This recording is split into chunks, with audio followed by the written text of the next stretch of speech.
আলহামদুলিল্লাহ।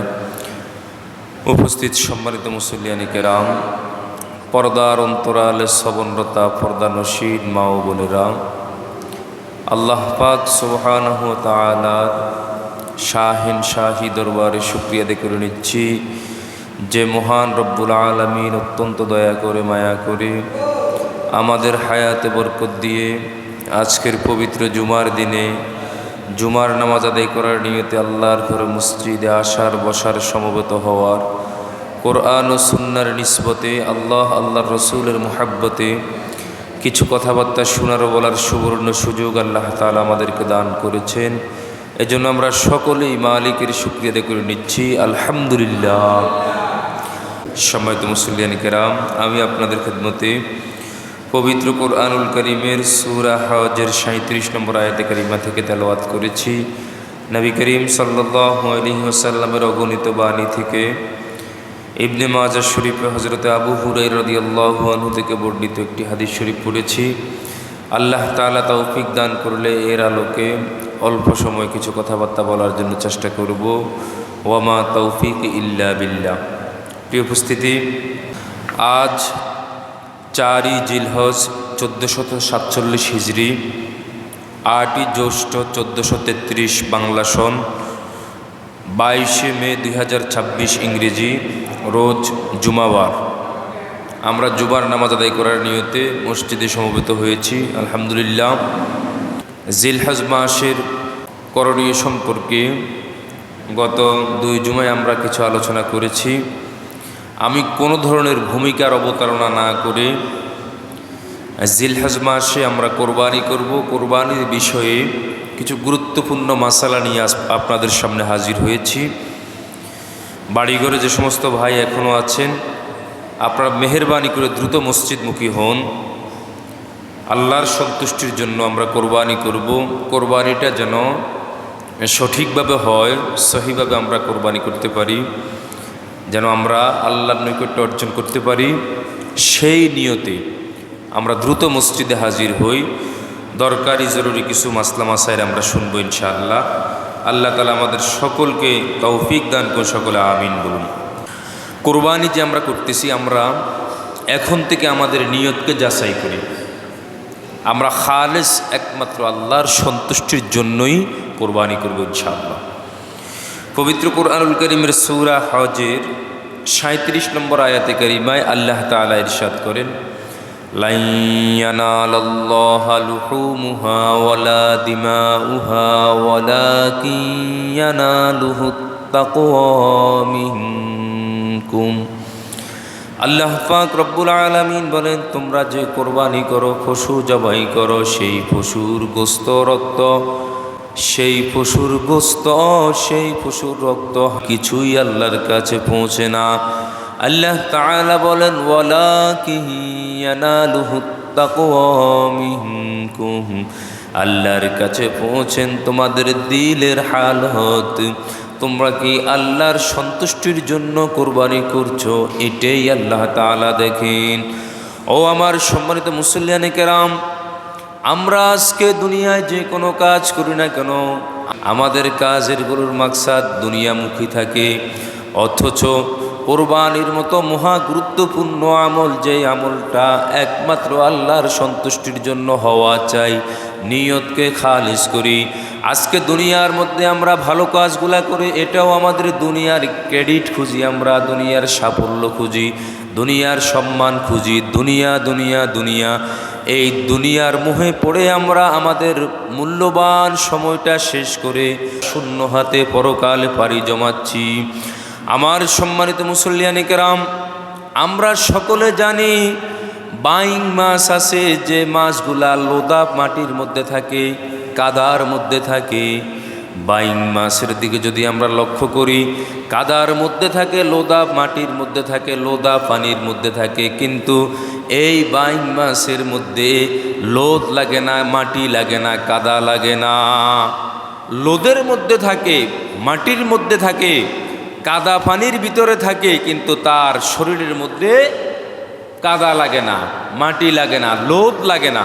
একটা বাইং মাছ আপনি নিয়েছেন, দেখবেন যে এটা পরিষ্কার স্বচ্ছ। বাইং মাস থেকে আমরা সবক হাসিল করি, বাইং মাস থেকে আমরা ইবরত হাসিল করি।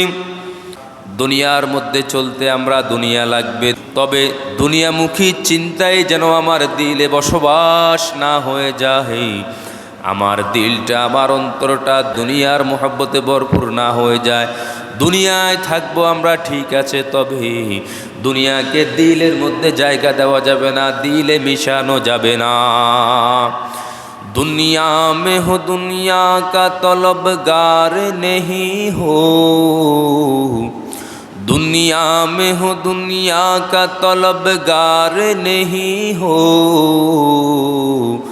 बाजार से गुजर हो खरीदार नहीं हो, बाजार से गुजर हो खरीदार नहीं हो। দুনিয়াকে দিলের মধ্যে একদম মিশানো যাবে না। অন্তত সামনে কোরবানের আমলটা আসতেছে, মহা গুরুত্বপূর্ণ একটি আমল, আল্লাহর নৈকট্য অর্জনের আমল। এটা একমাত্র খালেস আল্লাহর সন্তুষ্টির জন্য আমরা এই কোরবানির আমল করব। নিয়তটা এখন থেকে আমরা পরিশুদ্ধ করে ফেলি। আলোচনা তো হয়েছে কোরবানির ইতিহাস সম্পর্কে আমরা অনেকে জানি, আল্লাহ যদি সামনে বাছায় সামনে আলোচনা হবে। তবে আজকে ইনশাআল্লাহ আমরা মাসলা মাসাইল সম্পর্কে আমরা কিছু ধারণা নিব, ইনশাআল্লাহ কিছু আলোচনা করব। আপনারা খুব খেয়াল করবেন, মনোযোগের সাথে শোনার জন্য চেষ্টা করবেন ইনশাআল্লাহ।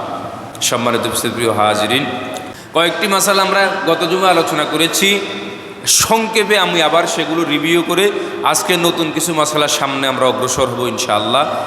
মাঠে ঘাটে আমরা বাড়িঘরে যারা আছি দ্রুত আমরা মসজিদমুখী হই। মা বোনরা আপনারা যারা অবসর আছেন আপনারা এদিকে মনোযোগ দিয়ে বসে যান, ইনশাআল্লাহ আমাদের জন্য কল্যাণকর হবে, মঙ্গলময় হবে ইনশাআল্লাহ। প্রথমত আসি আমরা, কোরবানি কত প্রকার ও কী কী? কোরবানি 4 প্রকার: ওয়াজিব কোরবানি, ওসিয়তের কোরবানি, মান্নতের কোরবানি, নফল কোরবানি। এই 4 ধরনের কোরবানি আমরা করে থাকি। কোরবানি কার উপর ওয়াজিব হয় এটা সকলের জানা উচিত, সকলের জানা দরকার।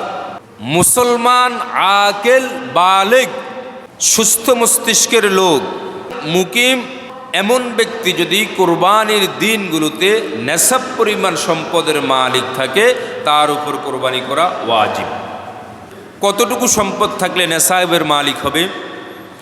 কোরবানির দিনগুলোতে স্বর্ণের দিক থেকে 7.5 ভরি স্বর্ণ, রূপার দিক থেকে 52.5 ভরি রূপা যদি কারো কাছে মজুদ থাকে, তার উপর কোরবানি ওয়াজিব হবে।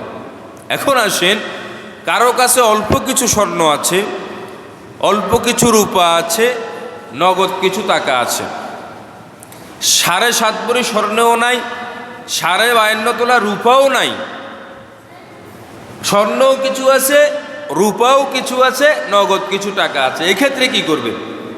এক্ষেত্রে আপনি ওই স্বর্ণ, ওই রূপা এবং আপনার নগদ টাকা, ব্যবসার মাল, নিজের প্রয়োজনীয় মাল সামানা থেকে অতিরিক্ত যেগুলো আছে সবগুলাকে একসাথ করে যদি 52.5 ভরি রূপার সমপরিমাণ হয়ে যায়, তাহলে আপনার উপর কোরবানি করা ওয়াজিব হবে। মনে রাখবেন সম্মানিত উপস্থিত প্রিয় হাজিরিন, নেশাবের মেয়াদ বা হিসাব কতদিন পর্যন্ত থাকবে, কতদিন ধরবে? উত্তর 3 দিন পর্যন্ত। নেশাবের মেয়াদ কয়দিন বলেন ভাই? 3 দিন। 10ই জিলহজ শুবে সাদিক থেকে শুরু হয়ে 12ই জিলহজ সূর্যাস্ত পর্যন্ত নেশাবের হিসাব করা হবে। প্রথম 2 দিন তার কাছে নেশাব পরিমাণ সম্পদ নেই, তৃতীয় দিন সূর্যাস্তের আগে নেশাবের মালিক হয়ে গিয়েছে, ওই ব্যক্তি কি করবে? উত্তর, তৃতীয় দিন সূর্যাস্তের আগে যদি কেউ নেশাবের মালিক হয়ে যায়, অর্থাৎ 12ই জিলহজ সূর্যাস্তের আগে যদি কেউ নেশাবের মালিক হয়ে যায়, তার উপরও কোরবানি করা ওয়াজিব, সে কোরবানি করতে হবে। সম্পদও আছে, ঋণও আছে, এক্ষেত্রে কি করবে? খুবই গুরুত্বপূর্ণ একটি মাসালা। আমাদের অনেকের সম্পদ আছে, আবার তার অনেক ঋণও আছে, এক্ষেত্রে সে কি করবে?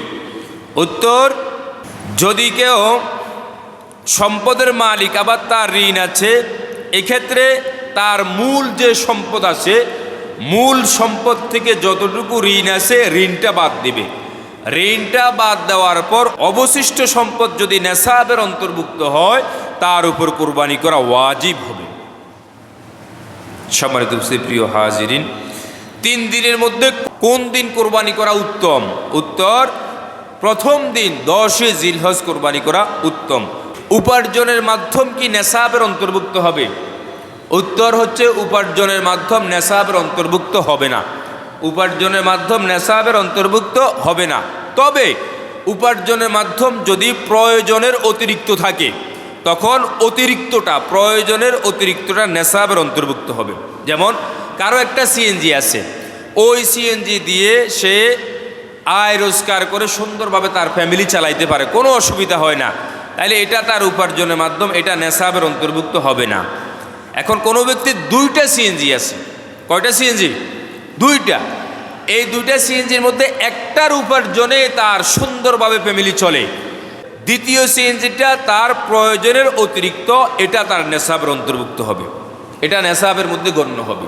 মনে রাখবেন ইনশাআল্লাহ। সম্মানিত উপস্থিতি, নাবালেগের নেসাব পরিমাণ সম্পদ থাকলে তার উপর কি কোরবানি ওয়াজিব হবে?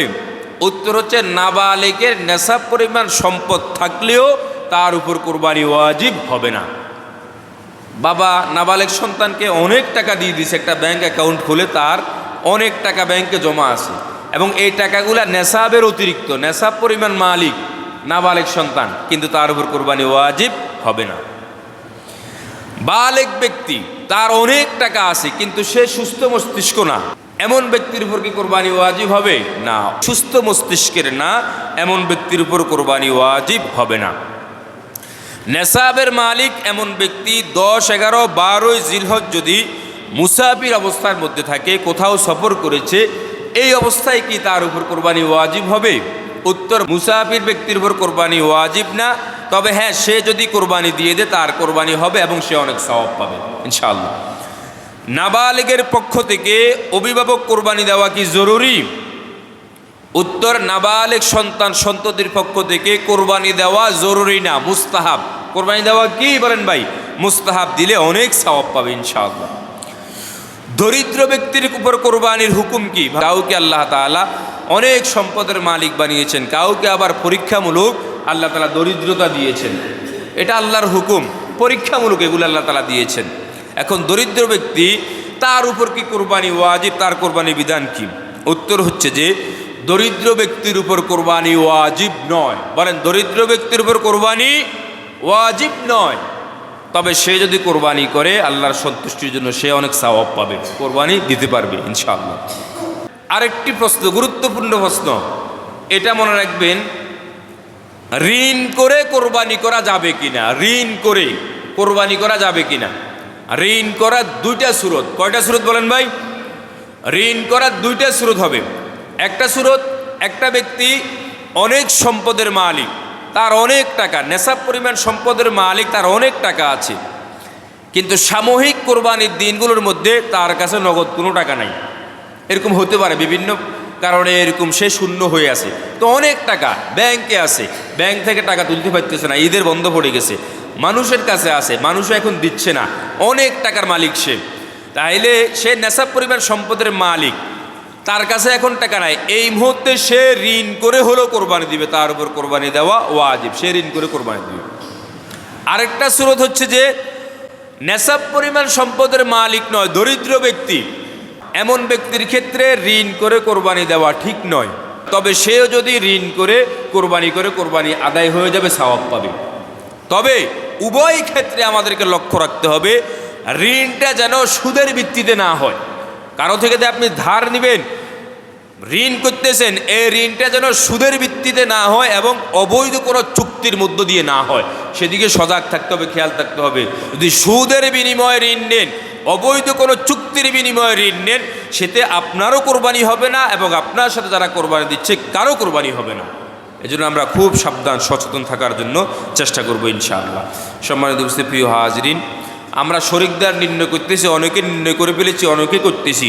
শরিকদার কেমন হওয়া উচিত? গুরুত্বপূর্ণ একটি মাসালা। শরিকদার একজন আল্লাহওয়ালা দিনদার মুত্তাকি হওয়া চাই। শরিকদার একজন ভালো লোক হওয়া চাই।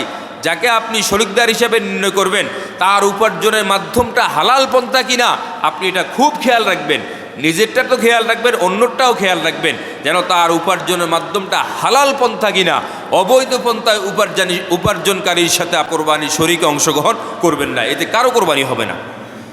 এবার আসেন আরও গুরুত্বপূর্ণ একটি মাসালা, সবগুলাই গুরুত্বপূর্ণ, খুব খেয়াল করে শুনুন। যৌথ পরিবারে কার উপর কোরবানি ওয়াজিব হবে? একটা ফ্যামিলি এখনও একসাথে থাকে, মা বাবা সবাই আছে, ভাই বোন সবাই আছে, এই যৌথ পরিবারে কার উপর কোরবানি ওয়াজিব হবে? যৌথ পরিবারে বাবার পক্ষ থেকে কোরবানি দিলে কোরবানি আদায় হয়ে যাবে। কথাটা ক্লিয়ার বুঝছেন? যৌথ পরিবারে বাবার পক্ষ থেকে কোরবানি দিলে কোরবানি আদায় হয়ে যাবে। এবার আসেন মূল মাসালাটা, যৌথ পরিবার হলেও ছেলেদের আলাদা আলাদা সঞ্চয় আছে, আলাদা আলাদা ফান্ড আছে। ছেলেরা এখনও যৌথ পরিবারে বাবার কাছে মাস শেষ টাকা পাঠায়, বাবা সংসার চালায়, ফ্যামিলি চালায়, কিন্তু ছেলেদের আলাদা আলাদা সঞ্চয় আছে। এই ক্ষেত্রে আলাদা আলাদা সঞ্চয় যে আছে, এই সঞ্চয়গুলো ছেলেদের আলাদা আলাদা টাকা পয়সা, এগুলো যদি নেশাব পরিমাণ হয়ে যায়, তাহলে যৌথ পরিবারের থেকেও ছেলেদের পক্ষ থেকে আলাদা আলাদা কোরবানি দেওয়া ওয়াজিব। যদি ছেলেরা আলাদা কোরবানি না দেয়, কোরবানি আদায় হবে না, কোরবানি না দেওয়ার কারণে সে গুনাহগার হবে। কথাটা বুঝছেন? এখন তো দেখা যায় অনেক ফ্যামিলি এমন আছে, একসাথে আছে, যৌথ ফ্যামিলি আছে, 2-3 ভাই 4 ভাই একসাথে থাকে, এখনও বাবার কাছে টাকা পাঠায়, বাবার পক্ষ থেকে কোরবানি দেয়, কিন্তু দেখা যায় যে ছেলেদের আলাদা আলাদা ফান্ড আছে, আলাদা আলাদা সঞ্চয় আছে। ভাই খুব সাবধান, আলাদা ফান্ড থাকলে আপনি আলাদা আপনার নেশাবের হিসাব করে যদি নেশাব পরিমাণ সম্পদের আপনি মালিক হয়ে যান, অবশ্যই আপনি কোরবানি দিবেন, আপনার উপর কোরবানি দেওয়া ওয়াজিব। সম্মানিত উপস্থিত প্রিয় হাজিরিন, মৃত ব্যক্তির পক্ষ থেকে কোরবানি করা যাবে কিনা? উত্তর, মৃত ব্যক্তির পক্ষ থেকে কোরবানি করা যাবে, কোনো সমস্যা নাই, মৃত ব্যক্তির পক্ষ থেকে কোরবানি করা যাবে। সেই ক্ষেত্রে গুরুত্বপূর্ণ বিষয় হচ্ছে যে মৃত ব্যক্তি যদি ওসিয়ত করে যায় এবং সম্পদ রাখি যায়, একজন লোক মারা গেল, সে ওসিয়ত করে গেছে আমার মৃত্যুর পরে তুমি আমার পক্ষ থেকে কোরবানি দিবা, এবং সে এই টাকাগুলো দিয়ে গেছে, এই টাকা দিয়ে তুমি আমার পক্ষ থেকে কোরবানি দিবা, তখন মৃত ব্যক্তির পক্ষ থেকে কোরবানি দেওয়া ওয়াজিব, কোরবানি দিতে হবে। আর মৃত ব্যক্তি ওসিয়ত করে গেছে কিন্তু কোনো টাকা রাখি যায় নাই, বাবা বলছে তুমি আমার পক্ষ থেকে কোরবানি দিয়ে দিও, কিন্তু সে কোনো টাকা রাখি যায় নাই, এই ক্ষেত্রে মৃত ব্যক্তির পক্ষ থেকে কোরবানি দেওয়া মুস্তাহাব। ছেলেরা তার বাবার পক্ষ থেকে, যিনি মারা গেছে তার পক্ষ থেকে কোরবানি দিয়ে দিয়ে মুস্তাহাব, অনেক সওয়াব পাবে। মৃত ব্যক্তির পক্ষ থেকে ইসালে সওয়াবের নিয়তে কোরবানি করা মুস্তাহাব। প্রশ্ন, কয় ধরনের পশু দ্বারা কোরবানি করা যাবে? উত্তর, 6 ধরনের পশু দ্বারা কোরবানি করা যায়। উট, গরু, মহিষ, ছাগল, ভেড়া, দুম্বা, এই 6 ধরনের পশু দ্বারা কোরবানি করা যায়। এবার আসেন কোরবানির পশুর বয়স সীমা কেমন? কোরবানির পশু এখনও অনেক কেনাকাটা শুরু করছেন, অনেক কেনার জন্য প্রস্তুতি দিচ্ছেন, খুব মনে রাখবেন কোরবানির পশুর বয়স সীমা শুনুন তাহলে। উট কমপক্ষে 5 বছর হতে হবে, 5 বছর। এরপরে গরু মহিষ কমপক্ষে 2 বছর হওয়া লাগবে, বয়স সীমা 2 বছর। এবং ভেড়া, দুম্বা, ছাগল কমপক্ষে 1 বছর হতে হবে। কয় বছর? 1 বছর ভেড়া, দুম্বা, ছাগল। তবে ভেড়া ও দুম্বা যদি বছর অতিক্রম হওয়ার আগেই এরকম মোটা তাজা হৃষ্টপুষ্ট দেখা যায় যে 8 মাস 10 মাসে তাকে 1 বছর হচ্ছে বড়, এরকম বোঝা যায়, এরকম ভেড়া দুম্বা দিয়ে দিতে পারবেন, কিন্তু ছাগল 1 বছর পূর্ণ হতে হবে। তবে সাবধান ভাই, যারা আমরা গরুর ব্যবসার সাথে অনেকে জড়িত, এলাকার মধ্যে অনেক ভাই এরকম আছেন, তারপরে নিজের পালতেছেন, এরকম গরু বিক্রি করেন, ছাগল বিক্রি করেন, আপনি বয়স লুকাবেন না, মেহেরবানি করে আপনি বয়স লুকাবেন না। গুরুত্বপূর্ণ একটি আমল, ইবাদত কোরবানি, এই কোরবানির আমলে কারো কোরবানি যেন ক্ষতি না হয়, সেভাবে আপনি বয়স, সঠিক বয়স উল্লেখ করবেন। আর যারা গরু কিনবেন, ছাগল কিনবেন, কোরবানির জন্য পশু কিনবেন, আপনারা বয়স খুব তাহাকিক করে যাচাই বাছাই করে কোরবানি পশু কিনবেন ইনশাআল্লাহ। এক পশুতে কতজন শরীক হতে পারবে? উত্তর, গরু মহিষ ওটের মধ্যে 7 জন অংশগ্রহণ করতে পারে। কয়জন? 7 জন অংশগ্রহণ করতে পারে গরু মহিষ ওটের মধ্যে। কোরবানির দিনগুলোতে কোরবানি দিতে না পারলে কি করবে? গুরুত্বপূর্ণ মাসালা। কোরবানির দিনগুলো অতিক্রম হয়ে গেছে, কোরবানি দিতে পারেন নাই, কি করবেন? উত্তর, এখন এখানে 3টা সুরত হবে। প্রথম সুরত, পশু কিনতে না পারলে একটা ছাগল কেনার পরিমাণ টাকা সদকা করে দিবেন। কোরবানির কারো উপর ওয়াজিব হয়ে গেছে কিন্তু এই 3 দিন সে কোরবানি দিতে পারে নাই, তো প্রথম সুরত যে সে যদি পশু কিনতে পারে নাই, এক্ষেত্রে একটা ছাগলের মূল্য যত টাকা আসে কোরবানি দিতে পারে, এরকম একটা বয়স সীমা অতিক্রম হয়েছে, এরকম ছাগলের মূল্য যা আসে এই টাকা সদকা করে দিবে, এই পরিমাণ টাকা। 2 পশু ক্রয় করেছে কিন্তু এই 3 দিনের মধ্যে কোরবানি দিতে পারে নাই, এই ক্ষেত্রে পশুটা জীবিত সদকা করে দিবে, জীবিত। 3 নম্বর সূত্র, 3 দিন অতিবাহিত হওয়ার পর যদি পশু জবে করে, মানে সময় শেষ, 12 তারিখ সূর্যাস্তের পরে সে জব করছে, 3 দিন অতিবাহিত হওয়ার পরে সে পশু জব করলো, এই ক্ষেত্রে তার জন্য করণীয় হচ্ছে যে এই যে পশুটা জব করলো এই পশুর গোস্তটা মাপবে, ওজন করবে। ধরো পশুর দাম আছে, একটা ছাগলের দাম আছে 15,000 টাকা, সেই ছাগলটা জবে করার পর গোস্তটা মাপলো, মাপার পর দেখা যাচ্ছে এই গোস্তর দাম আসছে 12,000 টাকা, তাইলে কেনার দাম হচ্ছে কয় হাজার টাকা কম, 3,000 টাকার গোস্ত কম পাইছে, তাইলে 15,000 টাকা পশুর দাম, বাকি 3,000 টাকা এই গোস্তর সাথে যোগ করে পুরোটা সদকা করে দিবে। কথাটা বুঝছেন?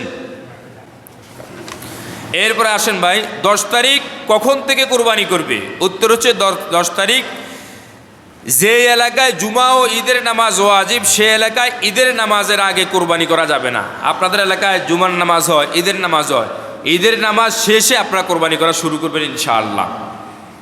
যদি কোনো কারণে ঈদের নামাজ পড়তে না পারে, সেই ক্ষেত্রে ঈদের নামাজের ওয়াক্ত বা সময় অতিক্রম হওয়ার পরে, অর্থাৎ সূর্য মধ্য আকাশে যাওয়ার পরে কোরবানি করতে পারবেন, কোনো সমস্যা নেই। তবে আমাদের এলাকায়, এই এলাকায় যেহেতু ঈদের নামাজ হয়, ঈদের নামাজের পরে কোরবানি করা শুরু করবেন ইনশাআল্লাহ।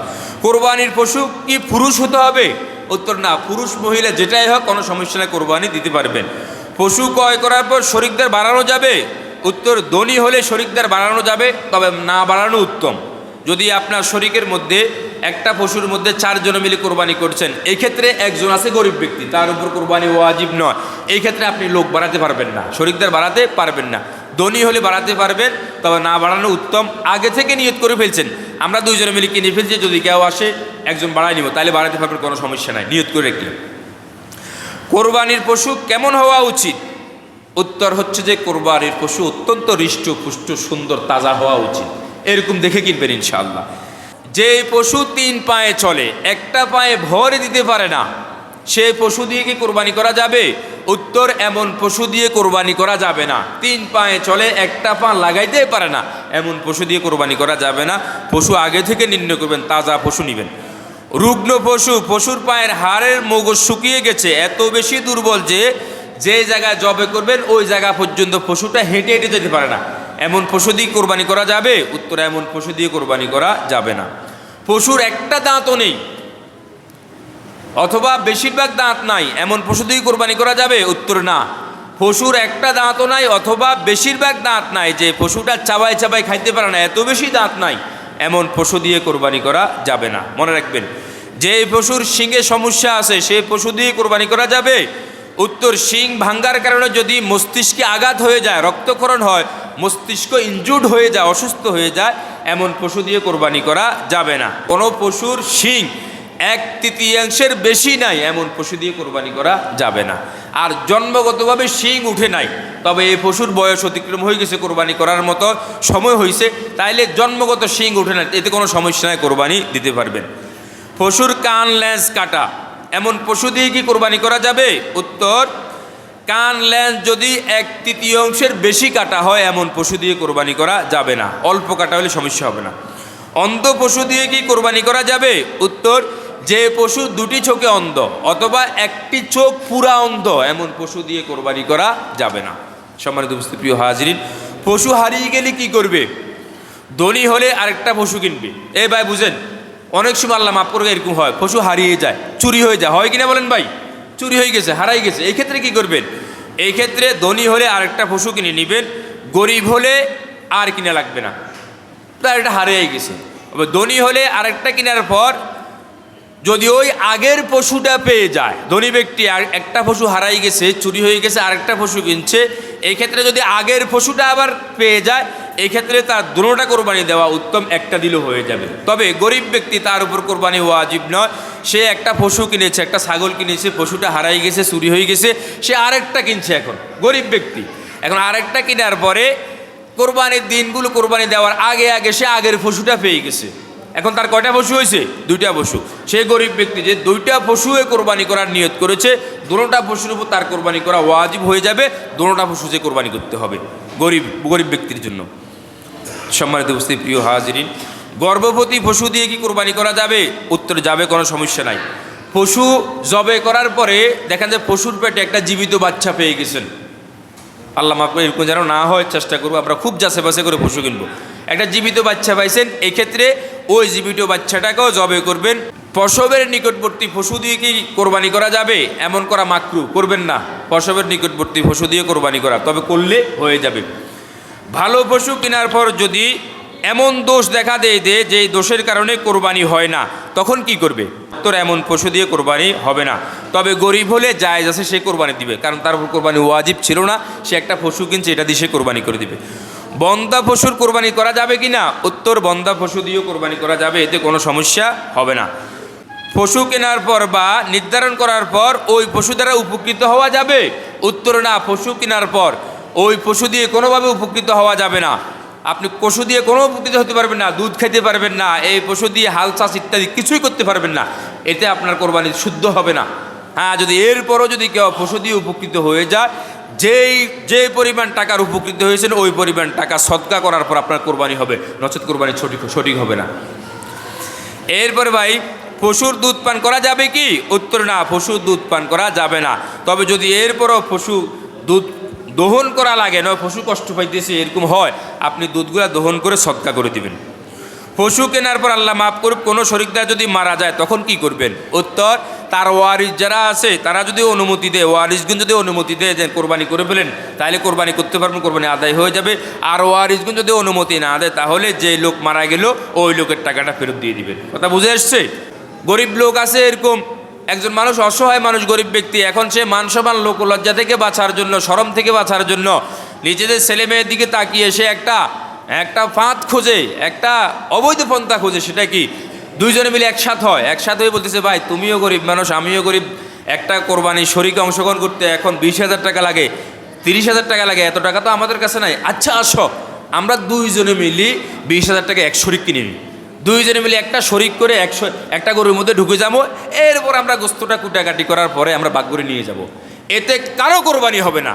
কিন্তু এই কাজগুলো করে কিনা বলেন ভাই? দুইজনে মিলে ভাগাভাগি করি এরকম করে, বাহিরের কেউ না করে, কিন্তু ঘরে ঘরে দুই ভাই মিলে এই কাজগুলো করে, ভাগাভাগি করে। ভাই এরকম কাজ করবেন না, এতে কারো কোরবানি হবে না। আপনার কোরবানি তো হচ্ছে না, আপনি একটা গরুর মধ্যে 6-7 জন অংশগ্রহণ করলো, তাদের কোরবানিটা নষ্ট করে ফেললে আপনি অনেক গুনাহগার হবেন, আল্লাহ মাফ করে দিন। এরভাবে খাসি ছাগল দিয়ে কি কোরবানি করা জায়েজ আছে? উত্তর, আছে, কোনো সমস্যা নাই, খাসি ছাগল দিয়ে কোরবানি দিতে পারবেন।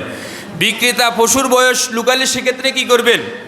আছে অনেক বিক্রেতা, অসাধু বিক্রেতা, বয়স লুকায় রাখে, বয়স বলে না। ছাগলের 1 বছর হওয়া দরকার, সে 1 বছর হয় না, এর আগে বিক্রি করে ফেলে। গরুর কমপক্ষে 2 বছর হওয়া দরকার, 2 বছর হয় না, সে বলে যে অনেক বছর, 3 বছর 4 বছর হয়ে গেছে, 2-3 বিয়ানি দিয়ে দিয়েছে, এরকম বলে কিনা বলেন ভাই? এই কাজগুলো বয়সটা লুকিয়ে রাখে, ধোঁকাবাজি করে মানুষকে, ধোঁকাবাজি করা এটা ঠিক হবে না। এই ক্ষেত্রে বয়সের ব্যাপারে তাকে জোর তাকিদ দিবেন, ভাই বয়স ঠিক মতো বলো। এবং পশুর বয়স যারা জানে এই সমস্ত লোকের শরণাপন্ন হয়ে আপনি যে গরুটা কিনতেছে গরুটা দেখাবেন, ছাগলটা দেখাবেন, বয়স কতটুকু হতে পারে, এরপরে আপনি কিনবেন। এরপরেও যদি ওই বিক্রেতা আপনার সাথে ধোঁকাবাজি করে বয়স লুকায়, তাহলে সে সম্পূর্ণ গুনাহগার হবে, আপনার কোরবানির সমস্যা হবে না, ইনশাল্লাহ আপনার কোরবানি আদায় হয়ে যাবে। এরপর ভাই গুরুত্বপূর্ণ আরও কয়েকটি মশলা শুনুন। পশু জবাইয়ের স্থান কেমন হওয়া উচিত? উত্তর, পশু জবাইয়ের স্থান এমন হতে হবে যে জায়গায় জবে করলে পথিক এবং প্রতিবেশীর যেন কোনো কষ্ট না হয়। আপনি যে জায়গায় চলাচলের পথিক এবং প্রতিবেশী যেন কষ্ট না হয়, এই জায়গার মধ্যে পশু জবে করবেন। পশুকে জবে করা উত্তম, আপনার পশু যদি আপনি নিজে জবে করতে পারেন উত্তম, আর না হলে আলেম ওলামা হুজুর দিয়ে, মসজিদের ইমাম সাহেব, মুয়াজ্জিন সাহেব, এদের দিয়ে জবে করাবেন ইনশাআল্লাহ। জব সম্পূর্ণ না হওয়ায় অন্যজনের সহযোগিতা করার স্রোত কি? হুজুরও জব করতেছে, ধর আমি জব করতেছি, ইমাম সাহেব জব করতেছেন, মুয়াজ্জিন সাহেব জব করতেছেন, জবরটা এখনো সম্পূর্ণ হয় না, আরেকজন প্রতি সহযোগী বলতেন হুজুর আমি বাকিটা শেষ করি, করে তো এরকম তো করে আসলে। এই ক্ষেত্রে করণীয় কি? যিনি জবর শুরু করতেছেন, যিনি পরে সহযোগিতা করতেছেন, উভয়ে বিসমিল্লাহি আল্লাহু আকবার বলা লাগবে। কথা বুঝছেন ক্লিয়ার? বিসমিল্লাহি আল্লাহু আকবার বলতে হবে। জবে করার অস্ত্র কেমন হওয়া উচিত? খুব ধারালো হওয়া উচিত, খুব মজবুত স্ট্রং ধারালো হইতে হবে, যেন সহজে পশুর প্রাণটা যায়, জব হয়ে যায় সহজে তাড়াতাড়ি। জবইকারীকে কি পারিশ্রমিক দিতে হবে? হ্যাঁ, অবশ্যই আপনি জবইকারীকে পারিশ্রমিক দিয়ে দিবেন এবং এটা নগদ দিয়ে দিবেন। এটা আমাদের কিছু হীনমন্যতা আছে। আপনি 1,20,000 টাকা, 1.5 লক্ষ 2 লক্ষ টাকা দিয়ে গরু কিনলেন, জব করতেছেন, যিনি জব করতেছে ভাই পারিশ্রমিক একটা আপনাদের নির্ধারণ আছেই, পারিশ্রমিকটা আপনি নগদ তার সাথে সাথে দিয়ে দেন। দিতে অসুবিধা আছে বলেন ভাই? কোনো অসুবিধা আছে? এটা অনেক সময় ঘোরাঘুরি হয়, কোনো কোনো জায়গায় এরকম ঘুরাঘুরি করে না, এরকম ঘুরাঘুরি করা ঠিক না ভাই। 1 লক্ষ টাকা দিয়ে আপনি একটা গরু কিনতে পারলেন, হুজুরকে একটা গরুর তদবির করেছে, জবাই করেছে, হাদিয়া 500 টাকা নগদ দিয়ে দেন না ভাই, খুশি হয়ে দেখ না, আপনিও খুশি, আল্লাহও খুশি, হুজুরও খুশি, সবাই খুশি, সুবহানাল্লাহ বলি ভাই। এতে ভালো হবে না ভাই? ভালো কিনা বলেন ভাই? ঘুরাবেন না, নগদ তাড়াতাড়ি দিয়ে দিবেন, পারিশ্রমিক দিবেন ইনশাল্লাহ। এরপরে ভাই জবাই করার পর কখন চামড়া তুলবে? উত্তর, পশুর প্রাণ একেবারে নিস্তেজ হওয়া পর্যন্ত অপেক্ষা করবেন, এর আগে চামড়া তুলবেন না ভাই, খবরদার এই কাজ করবেন না। পশুর দ্রুত প্রাণ যাওয়ার জন্য কণ্ঠ ও পায়ের রগ কাটা এবং ছুরি দিয়ে গলায় খোঁচানো যাবে কিনা? উত্তর, নাউজুবিল্লাহ, এই কাজ করবেন না ভাই, এই কাজ করা যাবে না, এতে আপনার অনেক ক্ষতি হবে, অনেক গুনাহ হবে। একটা পশু নিজেকে সঁপে দিয়েছে আল্লাহর সন্তুষ্টির জন্য, আপনি দ্রুত প্রাণ যাওয়ার জন্য কণ্ঠনালী তার কেটে ফেললেন, পায়ের রগ কাটতেছেন, গলার মধ্যে ছুরি দিয়ে খোঁচাইতেছেন। আহা, এই পশুর জায়গায় একটু নিজেকে চিন্তা করে দেখি। আয় হায়, কোরবানি তো হযরত ইব্রাহিম আলাইহিস সালামের সুন্নত আমাদের মাঝে এ পর্যন্ত চলমান। হযরত ইব্রাহিম আলাইহিস সালাম তিনি কি জানেন যে এটা পশুই জব হবে? তিনি তো তার কলিজার টুকরা সন্তানকেই জব করতেছেন। ওই জায়গায় একটু আমি আমাকে চিন্তা করি। তাই পশুর প্রাণ একদম নিস্তেজ হওয়ার আগ পর্যন্ত খোঁচাখুচি করবেন না, পায়ের রগ, তারপর কণ্ঠনালী বের করে ফেলবেন না, গলার মধ্যে খোঁচাবেন না। গুরুত্বপূর্ণ একটি মশালা শুনুন ভাই, গোস্ত কিভাবে বন্টন করবেন? উত্তর, গোস্ত ওজন করে বন্টন করবেন, কোনো অনুমান করে গোস্ত বন্টন করবেন না। বলে আমরা তো সাইড ভাইয়ে ভাইয়ে কোরবানি দিচ্ছি, অসুবিধা কি? আমরা একটু কম বেশি হলে কি আমরা তো এই ক্ষেত্রে কোরবানি সঠিক হবে না। গোস্ত ওজন করবেন, আর বর্তমানে তো ডিজিটাল পাল্লা দিয়ে সহজে সুন্দরভাবে ওজন করা যায়, সর্বাত্মক চেষ্টা করবেন সমান ভাগে ভাগ করার জন্য। গোস্তের বিধান কি? গোস্তের বিধান প্রথমত ওয়াজিব কোরবানি, যেটা আমরা এখন নেশাব পরিমাণ সম্পদের মালিক হলে কোরবানি করবো, এক্ষেত্রে গোস্তের বিধান নিজেও খেতে পারবেন, আহল আয়ালকে খাওয়াইবেন, আত্মীয় স্বজনকে দিবেন, গরিব গোরাবাকে দিবেন, সমস্যা নাই। এরপরে ওসিয়তের কোরবানি, বাবা টাকা রাখি গেছেন, এরপরে বলতে আমার পক্ষ থেকে কোরবানি দিও, তার পক্ষ থেকে যদি কোরবানি দেন, এই ক্ষেত্রে ওসিয়তের কোরবানি সম্পূর্ণ গোস্তগুলা সদকা করে দিবেন। মান্নতের কোরবানি, কোনো একটা কাজে নেমছেন, এই কাজটা সফল হলে কোরবানি দিবেন, তারপর একটা বিপদে পড়ছেন, বিপদ থেকে আল্লাহ মুক্তি করলে কোরবানি দিবেন। এখন বিপদে আল্লাহ মুক্তি করছেন, কাজটাও সফল হয়েছে, আপনি কোরবানি দিচ্ছেন মান্নতের কোরবানি, এই ক্ষেত্রে মান্নতের কোরবানির গোস্ত সম্পূর্ণ সদকা করে দিবেন, দান করে দিবেন। আর একটা হচ্ছে নফল কোরবানি, নফল কোরবানির গোস্ত ওয়াজিব কোরবানির গোস্তের হুকুম, খাইতেও পারবেন, দানও করতে পারবেন, সমস্যা নাই, গরিব গোরাবাগও দান করবেন ইনশাআল্লাহ। কোরবানির গোস্ত কতদিন পর্যন্ত রাখা যায়? আপনি যতদিন ইচ্ছা ততদিন রাখতে পারেন, কোনো সমস্যা নাই। কোরবানির গোস্ত বেশি দিন না রেখে নিজেরা খাবেন, মেহমানদার থেকে মেহমানদারি করাবেন, আশপাশে যারা অসহায় তাদেরকেও দিয়ে গোস্তগুলো সুন্দরভাবে যেন সকলের মুখে হাসি ফুটে সেই চেষ্টা করবেন ইনশাআল্লাহ। গোস্ত কিভাবে খাবে ও দান করবে? উত্তর, কোরবানির গোস্তকে 3 ভাগে ভাগ করা মুস্তাহাব। 1 ভাগ নিজেদের জন্য, 1 ভাগ আত্মীয় স্বজনদের জন্য, 1 ভাগ অসহায় যারা আছে, যারা কোরবানি দিতে পারে না, তাদের মুখে হাসি ফুটানোর জন্য তাদেরকে গোস্ত দান করবেন। গরিব অসহায় যারা আছে, আল্লাহ মাফ করুক, গরিবদেরকে গোস্ত কীভাবে দিবেন? ভাই গুরুত্বপূর্ণ মাসালা, গরিবদেরকে কোনো হয়রানির শিকার করবেন না। গরিবদেরকে গোস্ত দান করার ক্ষেত্রে আপনি সর্বোচ্চ সম্মানটুকু রক্ষা করবেন তার, আপনি যতটুকু তাকে দিবেন তার জন্য বাজেট করছেন, সম্মানের সাথে তার বাড়িতে পৌঁছে দিয়ে আসবেন। এমনি সে খুব মনটা ভাঙ্গা, সে কোরবানি দিতে পারে নাই, অনেকে কোরবানি আমল করতেছে, সে করতে পারে নাই, এখন তাকে যদি আপনি ডাকেন, লাইনে দাঁড় করান, সিরিয়ালে দাঁড় করান, তারপর তাকে বাড়িতে আসি বসায় রাখেন, দাঁড়ায় রাখেন, রোদ্রের মধ্যে দাঁড় করে রাখেন, এটা অনেক খারাপ হবে ভাই, এটা ইনসাফ হবে না। এজন্য তাকে সম্মানের সাথে তার বাড়িতে গোস্তগুলো পৌঁছায় দিবেন, অনেক খুশি হবে, অনেক খুশি হবে ইনশাল্লাহ। নবীজি সাল্লাল্লাহু আলাইহি ওয়াসাল্লামের পক্ষ থেকে কোরবানি করা যাবে কিনা? উত্তর, নবীজির পক্ষ থেকে কোরবানি দিতে পারবেন, নফল কোরবানি কোনো সমস্যা হবে না, কোরবানি করা যাবে। সম্মানিত উপস্থিত প্রিয় হাজিরিন, এই মশালাগুলা, অনেকগুলা মশালা, কোরবানি সংক্রান্ত মশালাগুলা, যে মশালাগুলো অতি জরুরি, এখন পশু কিনতেছেন, আমি আপনাদের সামনে আলোচনা করার চেষ্টা করেছি। এরপরও যদি আপনাদের কিছু জানার থাকে, আপনাদের এলাকায় আলহামদুলিল্লাহ আলেম ওলামা অনেক আছে, তাদের শরণাপন্ন হবেন, আমাকেও জিজ্ঞেস করতে পারেন, জিজ্ঞেস করে আপনারা ইনশাআল্লাহ এগুলো হাসিল করে নেবেন, হল করে নেবেন, যেন সঠিকভাবে সঠিক নিয়মে আমাদের কোরবানিগুলো আদায় করতে পারি। আমরা চেষ্টা করবো ইনশাআল্লাহ। আল্লাহ তাআলা আমাদের সকলকে এতক্ষণ যা কিছু আলোচনা করেছি, শুনেছি, বোঝার এবং আমল করার তৌফিক দান করে সকলে আমিন বলুন।